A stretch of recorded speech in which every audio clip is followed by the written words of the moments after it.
Welcome to today's lesson. The subject is advanced taxation. We've been studying the professional tax practice. Today we're going to learn how to handle client work, the handling of client work. The topic is professional practice in taxation. Now, candidates handling client work in professional tax practice involves several critical steps. It involves several critical procedures, and the purpose for such procedures is to ensure accuracy, compliance, and effective client service. So we will be studying or identifying, we are going to identify the critical steps handling client work. How do you handle client work? The first critical step is first and foremost to understand client needs. Understanding of client need. Before you handle client work, it's important to first of all understand the client needs.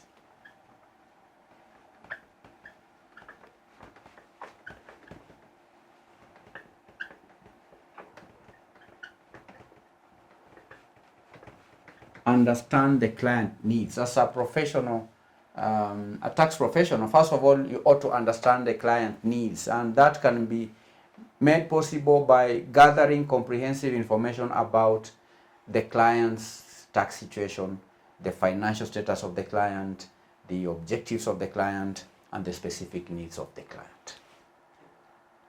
Then, as part of understanding the client needs, the tax professional should also understand the scope of work required and any particular challenges or complexities involved in handling the client's work.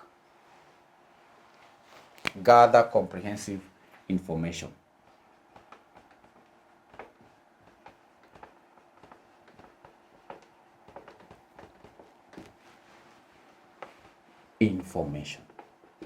Gather comprehensive information. It is on the basis of the information gathered that the tax professional can understand the client's needs.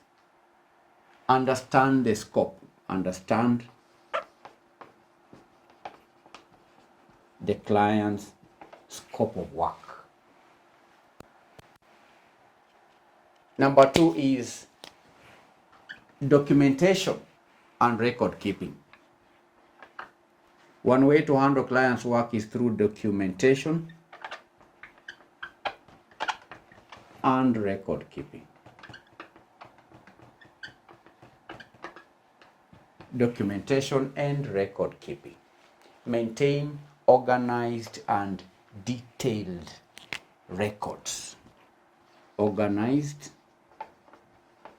Maintain organized and detailed documents. All right?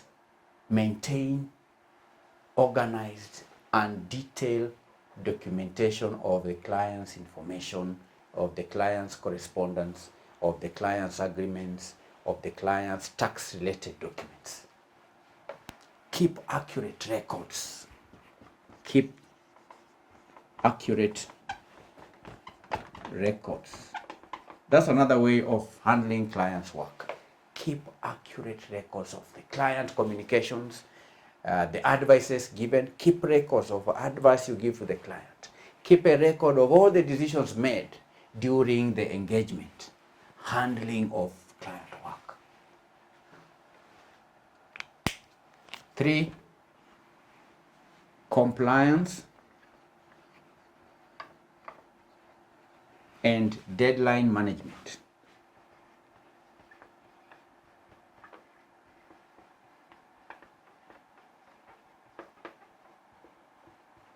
Compliance and deadline management. Ensure adherence to tax compliance requirements,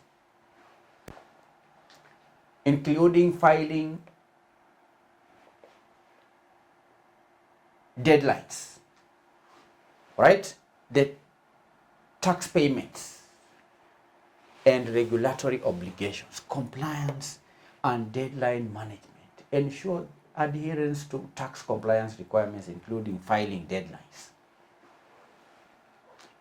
The tax professional should also establish a system to track deadlines and important dates in order to prevent any lapses in compliance.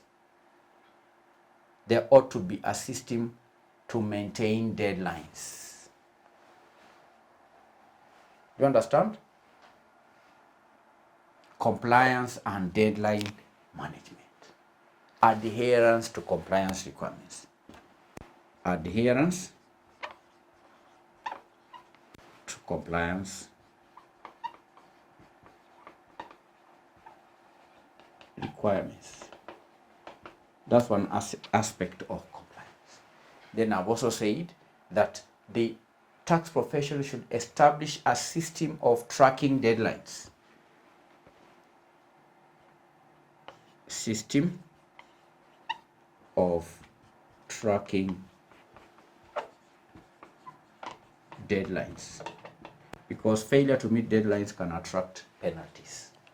So when handling a client work, make sure that there is in place a system to help you track deadlines, tax deadlines. Risk assessment and mitigation, number 4. Risk assessment and mitigation. Risk assessment and mitigation. Risk assessment and ensure, or we can say conduct thorough assessment of the client's risk situation in order to identify potential areas of concern. Identify potential areas of concern. Assess the risk situation in order to identify areas of concern. Then implement strategies to mitigate risks.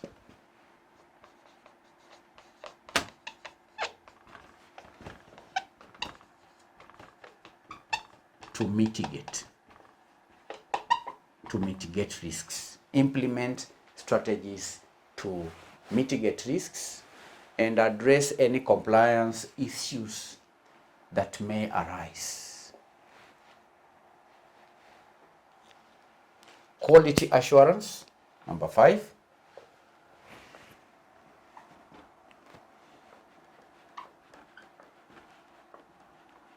Quality assurance. That's another way to handle a client's work. Quality assurance and accuracy. Maintain high standards of accuracy. When handling clients' work, maintain high standards of accuracy. Maintain high standards of accuracy. And this accuracy should be in terms of, or when calculating tax, okay, high standards of accuracy in tax calculations, in documentation, and reporting in order to ensure compliance with tax laws and regulations. When handling clients' work, the tax professional may also establish internal quality assurance processes. Internal quality assurance processes. Establish internal quality assurance processes.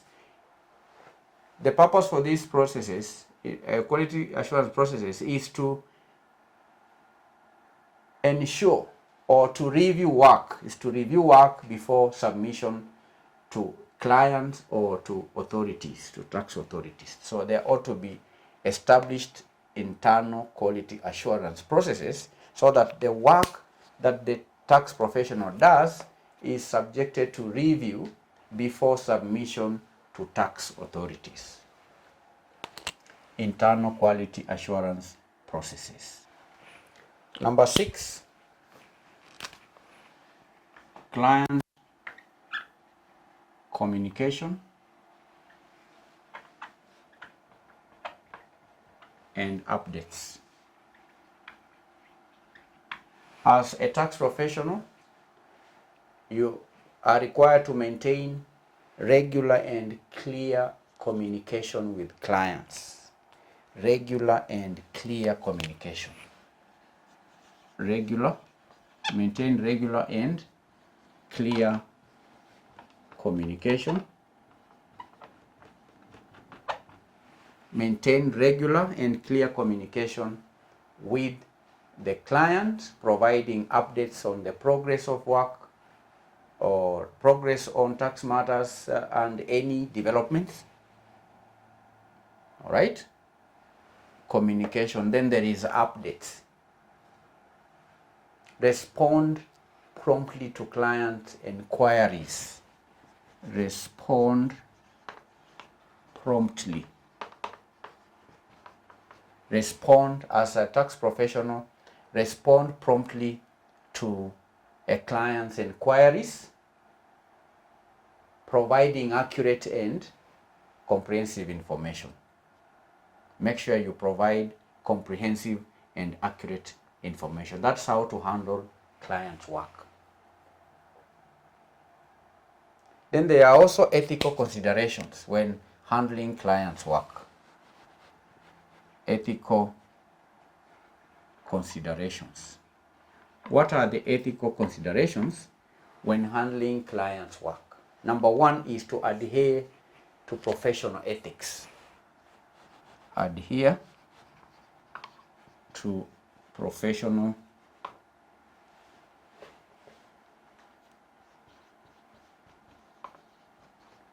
ethics. Adhere to professional ethics, maintaining confidentiality, integrity, and objectivity in handling clear information and any matters. When handling client information, make sure you adhere to, you maintain confidentiality, maintain integrity in handling client information and clients' tax matters. Avoid conflicts of interest. When handling clients' work, avoid conflicts of interest. As a tax professional, you ought to avoid conflicts of interest and ensure that all decisions and advices are in the client's best interest. The interest of the client should at all times override your own interests as a tax professional. Avoid conflicts of interest. Number 8, consultation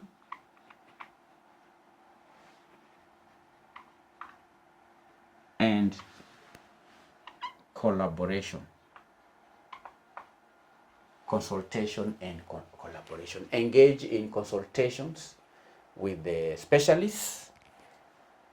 Engage in consultations with experts within the firm as well as externally if necessary to address complex tax issues or unique client situations. So when handling client work as a tax professional and you come across issues or matters that are beyond your comprehension, matters that you cannot handle as an individual, then you ought to collaborate. You ought to consult with other tax experts so that your client's work is handled professionally. Consultation and collaboration. Consult with specialists and experts. Specialists and experts. You always say no one has monopoly of knowledge. So when you come across issues that you may need assistance, consult, collaborate. Collaborate with other professionals. Collaborate with other professionals. Other professionals. Collaborate with other professionals when handling clients' work. The issues that you are dealing with, they could have been dealt with other professionals. So you may benefit by collaborating with other professionals such as lawyers or financial advisors when needed to provide holistic advice to the client. Number 9, I'm moving to page number 3. Page number 3, point number 9, we are discussing how to handle clients' work. As a tax professional, how do you handle clients' work? Number 9 is client education. Client education. There is a point on client education and guidance. Client education and guidance. Educate clients about tax implications, educate clients about changes in tax laws, and options available to optimize their tax situation. When handling client work, educate the client about tax implications,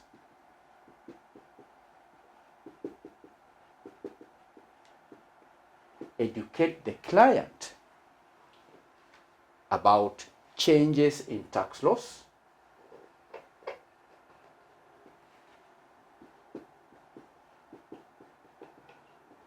don't be too mean. No, when the laws change, don't wait for the client to ask the implications of the changes in tax laws. No, provide education. Advise the client on options available to optimize their tax situations and so on. Provide guidance and recommendations aligned with the client's goals and risk tolerance. Client education and guidance. Then lastly, documentation.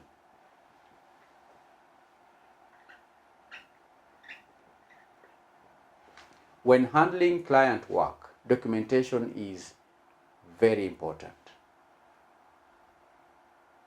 Documentation and closure. Very important. Ensure all work is accurately documented. Ensure all work is accurately documented.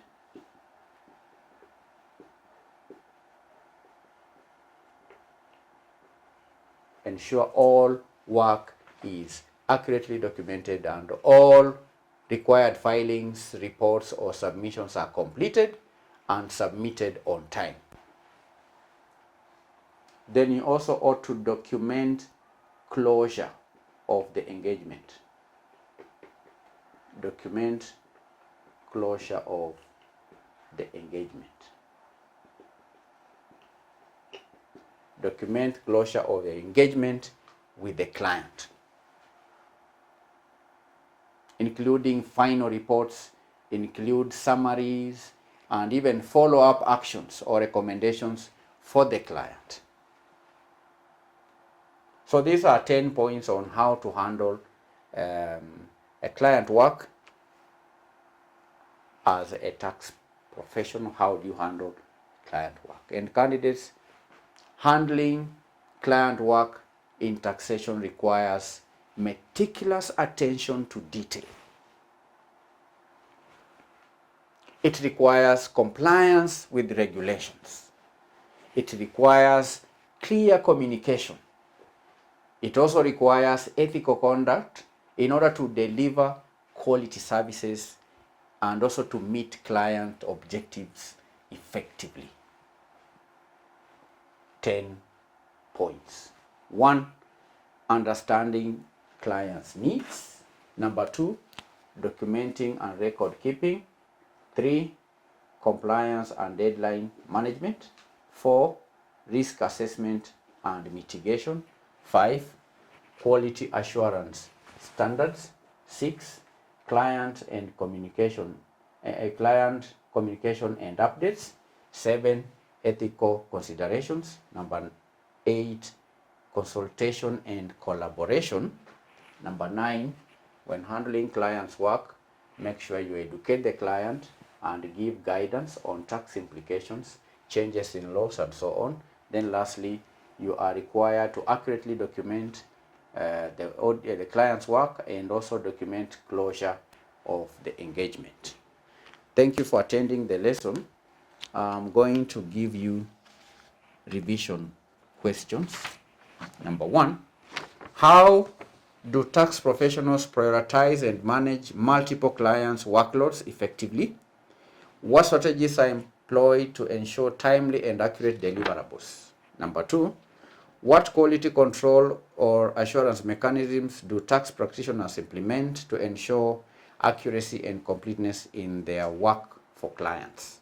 Question 3, how do tax professionals collaborate with clients during the handling of their work? How is client feedback integrated to improve service delivery? Number 4, what risk management protocols are in place while handling client work to mitigate errors, compliance issues, or potential conflicts of interest? So that is your assignment. Thank you for attending the lesson. In our next session, we continue to study professional practice in taxation. Bye.